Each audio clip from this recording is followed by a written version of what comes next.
तो सिंह राशि वालों, अगले 7 दिनों में भयानक बदलाव तुम्हारे जीवन में शुरू हो रहा है। 3 चीजों से हाथ धोना पड़ेगा। जो सपने में नहीं सोचा था, अब वह तुम्हारे जीवन में होने वाला है, क्योंकि सूर्य उच्च के हो रहे हैं। और साथियों, शुक्र का अपनी स्वयं की राशि वृषभ में जाना तुम्हारे भाग्य के दरवाजे खोल रहा है। लेकिन सावधान हो जाइए। जब जब तुम्हारे जीवन में कुछ अच्छा होता है, जब जब खुशियां आती है, तब तब जो पाप ग्रह होते हैं वो तुम्हें परेशानी देते ही देते हैं। इसलिए अगले 7 दिनों में 3 बड़ी गलतियां तुम्हें भूल से भी नहीं करनी है, क्योंकि पिछले कई समय से तुम्हारा जीवन पूरी तरह से बंजर पड़ा हुआ है। कोई काम तुम्हारा बन नहीं रहा है। घर परिवार में आए दिन लड़ाई झगड़े हो रहे हैं। एंड मौके पर आकर काम में रुकावट आ जाना, तुम्हारा तुम्हारे पार्टनर से झगड़ा होना, तुम्हें कोई समझ नहीं पा रहा है, दिमाग में तरह तरह के द्वंद्व चल रहे हैं। जो करना चाहते हो वो तुम कर नहीं पा रहे हो। क्यों? क्योंकि केतु बैठा हुआ है तुम्हारे लग्न भाव में। केतु मघ्या नक्षत्र में तुम्हारे लग्न भाव में बैठा पिछले कई समय से तुम्हारे हर फैसले गलत हो रहे हैं। तुम्हारा खुद के ऊपर ही गुस्सा फूट रहा है। तुम खुद को नुकसान पहुंचाना चाह रहे हो। तुम्हें कोई समझ नहीं पा रहा है, सबसे दूर जा रहे हो। लेकिन साथियों, अब बदलाव की घड़ियां आई है, क्योंकि भगवान के घर देर है, अंधेर नहीं है। अब साथियों, सूर्य कहां जा रहे हैं? तुम्हारे नवम भाव में, यानी कि तुम्हारे भाग्य के भाव में। और जब सूर्य उच्च के होंगे तो साथियों नए रास्ते खुलेंगे, जीवन में खुशियों के, धन आने के नए रास्ते खुलेंगे। एक के बाद एक तुम्हारे काम बनना शुरू होंगे। पहले शिकायत थी तुम्हें कि मेरा कोई काम नहीं बन रहा है। भगवान के पास जाकर तुम भगवान से शिकायत करते थे कि मैंने कौन सा पाप किया है। लेकिन बस बहुत हुआ साथियों, यूं समझ लो भगवान ने अब आपकी सुन ली है। तो आने वाले 7 दिनों में क्या खुशियां मिलने वाली है, क्या सावधानी रखना पड़ेगी, क्योंकि यहां बैठा है केतु और नीचे बैठा है राहु, बिल्कुल ऊपर नीचे स्वयं के भाव में और तुम्हारे पार्टनर के भाव में राहु केतु दोनों नजर डाले बैठे हैं। तो साथियों, इनसे बचना बेहद जरूरी है, क्योंकि सावधानी अगर तुमने नहीं रखी तो ये जो सूर्य तुम्हारी जिंदगी बना रहा है ये भी तुम्हें उल्टे परिणाम दे देगा। इसलिए सावधान रहना जरूरी है। 2 बड़े उपाय बताऊंगा अगले 7 दिनों के लिए। और साथ ही क्या इफेक्ट पड़ेगा तुम्हारी लव लाइफ के ऊपर, तुम्हारे करियर के ऊपर क्या इफेक्ट आ रहा है, क्या नए अवसर आ रहे हैं, फैमिली के ऊपर क्या इफेक्ट आ रहा है, सारी बातें बताऊंगा। क्योंकि ये 7 दिन साथियों बार बार ऐसा मौका नहीं आएगा। इन 7 दिनों में तुम जो करोगे वो आने वाले 7 साल को बना देगा। इसलिए गलती मत करना। और गलती क्या नहीं करनी है, आइए ध्यान से सुने। लेकिन उससे पहले वीडियो को लाइक जरूर से जरूर कर दो। मेरे साथियों, वीडियो को लाइक करना बिल्कुल भी मत भूलिएगा। वीडियो बहुत महत्वपूर्ण बनाई है आपके लिए, और आपकी राशि से जुड़ी एक से बढ़कर एक खबरें, एक से बढ़कर एक प्रेडिक्शन में लाता रहता हूं। और इसलिए चैनल को सब्सक्राइब जरूर कर लेना और कमेंट बॉक्स में बताओ कि क्या ये सारी बातें आपके साथ हो रही है जो मैंने बताई, बताना जरूर। आइए बढ़ते हैं आपके मुख्य राशि फल की ओर कि क्या कह रहे हैं ग्रह सितारे, क्योंकि आज की वीडियो पूरे सितारों के आधार पर तैयार की गई है। अगले 7 दिनों का महत्वपूर्ण प्रेडिक्शन दिया गया है। स्टेप बाय स्टेप चलते हैं। मुख्य बात करेंगे सूर्य की। जी हाँ, पहले सूर्य कहां था? पहले था साथियों शनि, मंगल और बुध के साथ। ये शनि, मंगल, बुध कहां बैठे हैं? 8वें भाव में। और साथियों 8वें भाव में इनका होना अचानक दुर्घटनाएं लाता है जीवन में। अचानक जो उठापटक होती है हमारे जीवन में, यानी कि अचानक से कोई मुसीबत आ जाती है। सब कुछ बढ़िया चलता है, काम ठप्प पड़ जाता है। सब कुछ बढ़िया चलता है और कहीं से फोन आता है कि कोई दुखद घटना घट गई है। तो ये अचानक जो घटनाएं घटती है वो कहां होती है? 8वें भाव में। और वहां पर कौन है? शनि जो कि उग्र है, मंगल जो कि अग्नि का ग्रह है साथियों, सेनापति ग्रह है, शनि कर्मों का देवता, और अब तो बुध भी आ गया है। तो ये तीनों का असर कुछ इस प्रकार होगा कि तुम्हारे दिमाग पर भी इसका सीधा असर पड़ेगा, बुद्धि पर असर पड़ेगा। साथ ही साथियों, जो सूर्य है वो उच्च के हो रहे हैं और गए कहां हैं? तुम्हारे भाग्य के भाव में, तुम्हारे करियर के भाव में। पहले तुम्हारा हर काम बिगड़ रहा था, पहले अंत समय में आकर हर काम अटक रहा था, पैसा आ रहा था लेकिन टिक नहीं रहा था, कभी अस्पताल में तो कभी कर्ज देने में, तो कभी फिजूल के खर्च आ जाते। सब कुछ बढ़िया चल रहा है, पैसा आया, लेकिन अचानक से घर में कोई इलेक्ट्रॉनिक सामान खराब हो गया, टीवी खराब हो गई, फ्रिज खराब हो गया या गाड़ी खराब हो गई, तो वहां पर पैसा लगाना पड़ा। सोच से भी परे काम हो रहे थे। जिस इंसान पर तुम भरोसा कर रहे थे वह इंसान तुम्हारा भरोसा तोड़ रहा था। दिल के अक्सर तुम्हारे टुकड़े हुए हैं साथियों पिछले कई समय। पिछला अगर मैं आपको 3 साल दिखाऊं तो इन 3 सालों में चुनौतियां पर चुनौतियां आती गई। तुमने हार नहीं मानी, तुमने हार नहीं मानी क्योंकि तुम एक ऐसे व्यक्ति हो, तुम्हारी राशि ही एक ऐसी है जो साथियों मृत्यु की कगार पर भी खड़ी हो तो भी, बर्बादी की कगार पर भी खड़ी हो तो भी साथियों चट्टान के जैसे तुम खड़े रहते हो। लोगों को अपना दुख तुम नहीं दिखाते, लोगों से मदद भी नहीं मांगते, बल्कि लोगों की मदद कर देते हो। तुम खुद दुखे में होंगे तो भी लोगों की मदद करोगे।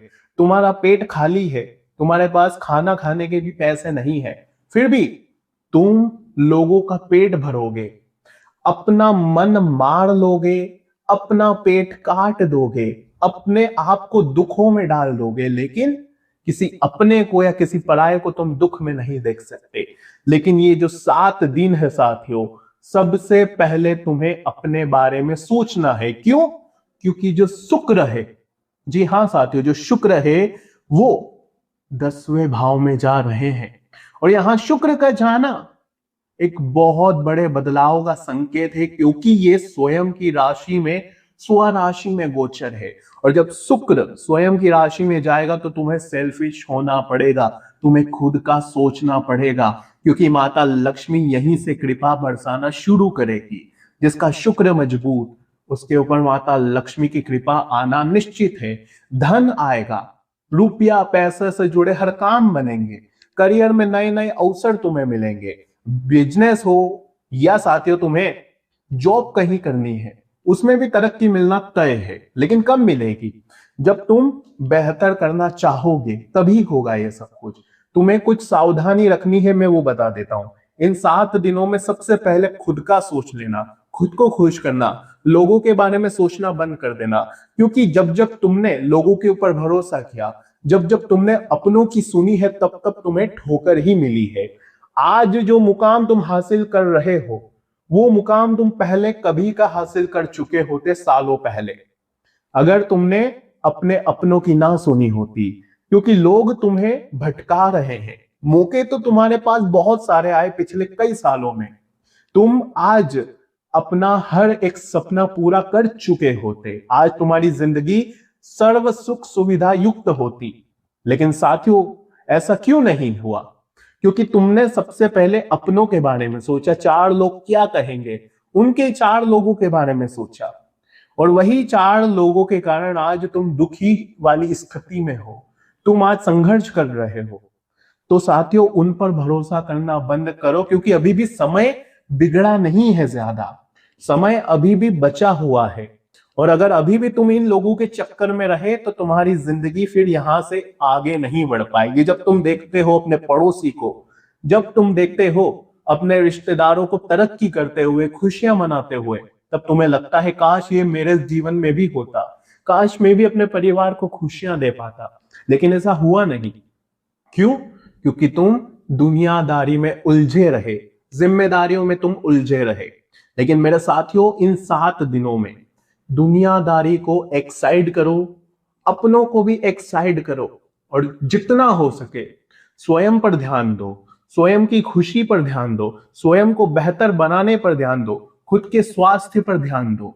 क्योंकि तुम्हारे जीवन की तरक्की वहीं अटकी हुई है। जो इंसान स्वयं पर ध्यान देता है उसका शुक्र मजबूत, उसका शनि भी मजबूत, और जो राहु पीड़ा देता है वो भी उसका बलवान हो जाता है, और वही राहु उसे राजा बनाने पर आतुर हो जाता है।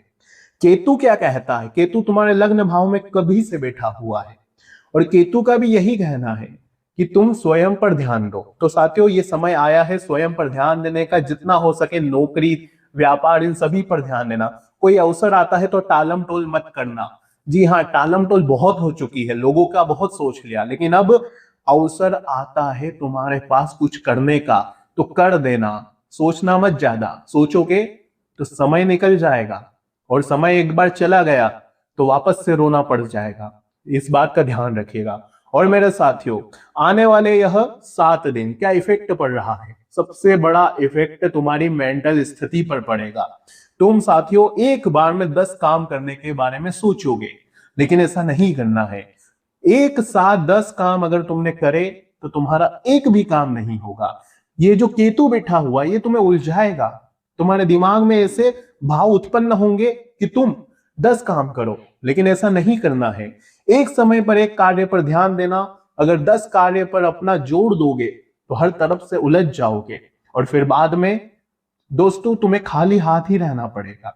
अगली चीज, इन दिनों साथियों तुम्हें जितना हो सके अपने स्वास्थ्य पर बहुत ज्यादा ध्यान देना पड़ेगा, क्योंकि पिछले कई समय से छोटी छोटी बीमारियां, चाहे सर्दी, जुकाम, पीठ दर्द, कमर दर्द या माइग्रेन, ये तुम्हें सता रहे थे। क्यों? क्योंकि साथियों राहु तुम्हारे सप्तम भाव में बैठा हुआ था और इसके पहले साथियों जो दृष्टि है वो यहां पर पड़ रही थी। साथियों सीधी दृष्टि यहां पर पड़ रही थी बीमारी के भाव पर, और कर्ज पर भी और शत्रु के भाव पर भी। तो तुम्हारे शत्रु भी हावी हो रहे थे, छोटी छोटी परेशानियां भी आ रही थी। लेकिन शनि, मंगल और बुध, इस शनि की जो 7वीं दृष्टि है वो तुम्हारे लाभ के भाव में भी पड़ेगी। और साथियों जो 10वीं दृष्टि है, शनि की 10वीं दृष्टि तुम्हारे धन के भाव में, तुम्हारे वाणी के भाव में, और साथियों तुम्हारे कुटुंब के यानी तुम्हारे फैमिली के ऊपर भी पड़ेगी। तो फैमिली में जो पहले इश्यूज आ रहे थे, छोटी छोटी बातों में फैमिली में लड़ाई झगड़े हो जाना, घर में शांति का नहीं होना, ये सारे इश्यूज तुम झेल रहे थे ना? हाँ तो कमेंट करो। पहले पैसों से भी दिक्कत चल रही थी, पैसों के कारण तुम्हें परिवार में भी झगड़ों का सामना करना पड़ रहा था, तुम्हारे लाइफ पार्टनर भी पैसों के लिए लड़ रहा था, और साथ ही बाहर भी इन पैसों के चक्कर में चक्रव्यूह में थे तुम। लेकिन अब ये चीज अच्छी है कि शनि उदय हुआ, तो जो शनि की 10वीं दृष्टि है उससे सारे आने के मार्ग जितने भी है पैसों के वो खुल चुके हैं। फैमिली में जो अस्त व्यस्तता चल रही थी वो सही होगी। प्यार बढ़ेगा, प्यार बढ़ेगा तो ऑटोमेटिक तुम्हारा स्वभाव अच्छा होगा, तुम्हारा ध्यान करियर पर फोकस करेगा, तुम अपना टारगेट अचीव करने पर ध्यान दोगे। और जो स्टूडेंट्स हैं, पढ़ाई लिखाई वाले हैं, वो अपना ध्यान दे कि किसी के आगे तुम्हें अपनी राज खोलना नहीं है, अपनी आगे की रणनीति बताना नहीं है, क्योंकि शत्रु का भाव एक्टिव है साथियों। तो तुम्हें अपने अपकमिंग प्रोजेक्ट्स के बारे में भी किसी को नहीं बताना है। और ये समय अच्छा है, इधर उधर किसी के दोस्त के चक्कर में रहोगे तो समय अगर चला गया तो वापस से ये जितनी भी अपॉर्चुनिटी है वो नहीं आने वाली। तो होपफुली मेरी सारी बातें आप समझ गए होंगे। उपाय मैंने बोला था कि 2 उपाय दूंगा। पहला उपाय है, ध्यान से सुन लो, जो सूर्य उच्च का होता है तो साथियों शरीर में ऊर्जा बढ़ती है और तुम्हारा भाग्य एकदम से तेज हो जाएगा। जो भाग्य साथ नहीं दे रहा था वो भाग्य अब तुम्हारा साथ देगा। तो इस बात का समझ लेना कि सूर्य को अपने साथ रखना है, उसकी एनर्जी को हमें अपने अंदर लाना ही है। तो लाओगे कैसे? पॉजिटिव वे में लाना है, तो उसके लिए सुबह जल्दी उठने का प्रयास करें। सुबह जल्दी उठोगे तो आपको सूर्य देव को अर्घ्य देना है, जल चढ़ाना है, लेकिन ध्यान रहे सूर्य उदय के बाद आपको उठना नहीं है, यानी कि ज्यादा देर तक सोते नहीं रहना है। कई लोगों की आदत होती है 10 बजे 11 बजे तक सोते रहने की, लेकिन ऐसा नहीं करना है। कम से कम 1 महीने का ध्यान रख ले। अगली चीज, हनुमान जी। जी हाँ, मंगल तुम्हारा साथियों दृष्टि डालेगा धन के भाव में। धन आने में थोड़ी सी रुकावटें पैदा जरूर करेगा, लेकिन हनुमान जी का साथ अगर मिल गया तो ये रुकावटें भी दूर हो जाएगी। इसलिए हनुमान चालीसा का पाठ निरंतर करते रहे। सुबह सुबह हनुमान जी के मंदिर में अवश्य जाए और गुड़ और चने का भोग हनुमान जी को जरूर लगाइएगा। बस केवल ये 2 उपाय है, आसानी से हो सकते हैं, कोई बच्चा भी इसे कर सकता है। तो चिंता करना छोड़ देना, स्वयं पर ध्यान दे लेना, और रुकावटें जितनी भी आ रही है उनको सुलझाने का कोशिश कर लेना। चीजें तुम्हारे हक में हैं, बस जो बोला है वह नहीं करना है। जी हाँ, जो ना करा है वो नहीं करना है, और जो बोला है उस पर ध्यान दे देना। तो आज की वीडियो में बस इतना ही। अगर नए जुड़े हो तो चैनल को सब्सक्राइब कर लो, क्योंकि सिंह राशि की एक बहुत महत्वपूर्ण संजीवनी जैसी वीडियो आने ही वाली है। वो मैं बस 2 दिनों के अंदर चैनल पर अपलोड कर दूंगा। और अगर उस वीडियो को तुमने देख लिया तो साथियों, आने वाले तुम्हारे कम से कम 20 साल सुरक्षित हो जाएंगे। तो वो वीडियो देखना बहुत जरूरी है। उसके लिए चैनल को सब्सक्राइब करना पड़ेगा, और कमेंट में अपना नाम जरूर लिखना अगर तुम 1-on-1 गाइडेंस चाहते हो तो। और वीडियो कैसी लगी वो भी बताना। बहुत बहुत धन्यवाद।